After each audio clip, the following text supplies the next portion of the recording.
নমস্কাৰ কণ কণ মইনামাইনী সকললৈ প্ৰীতি আৰু শুভেচ্ছা জনাই আৰম্ভ কৰিছোঁ শিশু উপদেশৰ অন্যতা খণ্ড। আহাচোন এই শিশু উপদেশৰ ত্ৰৈলোক্য ডেকাই তোমালোকলৈ কিনো উপদেশ আগবঢ়াইছে। আজিৰ খণ্ডটোত পাঠ কৰিবলৈ আগবাঢ়িছোঁ ব্যায়াম।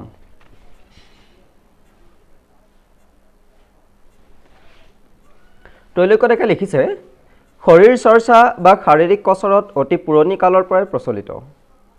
ঋষিমুনিসকলেও ব্যায়াম কৰিছিল। দিনে দিনে মানুহৰ শাৰীৰিক পৰিশ্ৰম কমি অহা বাবে বিভিন্ন ব্যায়ামৰ গুৰুত্ব বাঢ়ি আহিছে। ব্যায়ামৰ উপযোগিতা বহুত। ইয়াৰ দ্বাৰা বিভিন্ন ৰোগো নিৰাময় কৰিব পাৰি। অকল সেয়েই নহয়, ই আমাৰ আয়ুস বৃদ্ধি কৰাত সহায় কৰে।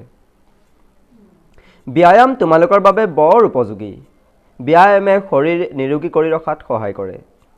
ব্যায়ামৰ অভ্যাস সৰুৰে পৰা নকৰিলে ডাঙৰ হ'লে ইয়াৰ অভ্যাস গঢ়ি তোলা কঠিন। ব্যায়াম সদায় নিয়মীয়া হোৱা ভাল। অনিয়মীয়া বা এৰা ধৰাকৈ কৰা ব্যায়ামে শাৰীৰিক অনিষ্টহে কৰিব পাৰে। ৰাতিপুৱা মুকলি ঠাইৰ বায়ু সেৱন কৰা ভাল। মুকলি ঠাইত খোজ কঢ়া আৰু ব্যায়াম অথবা কচৰতৰ অভ্যাস সৰুৰে পৰা কৰা বৰ দৰকাৰ। মনত ৰাখিবা, অসময়ত কৰা ব্যায়াম আৰু অত্যাধিক একেৰাহে ব্যায়াম কৰা ক্ষতিকাৰক। ডাঙৰৰ পৰামৰ্শ মতে সময় উপযোগী আৰু বয়স উপযোগী ব্যায়াম কৰিব লাগে। এই ক্ষেত্ৰত বিভিন্ন ব্যায়ামৰ কিতাপৰো সহায় ল'ব পাৰি। ব্যায়ামে আমাৰ মনত প্ৰফুল্লতাৰ সৃষ্টি কৰাৰ লগতে কৰ্মত মন দৃঢ় কৰাত সহায় কৰে।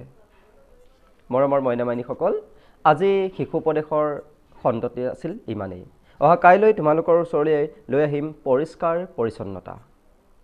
ধন্যবাদ।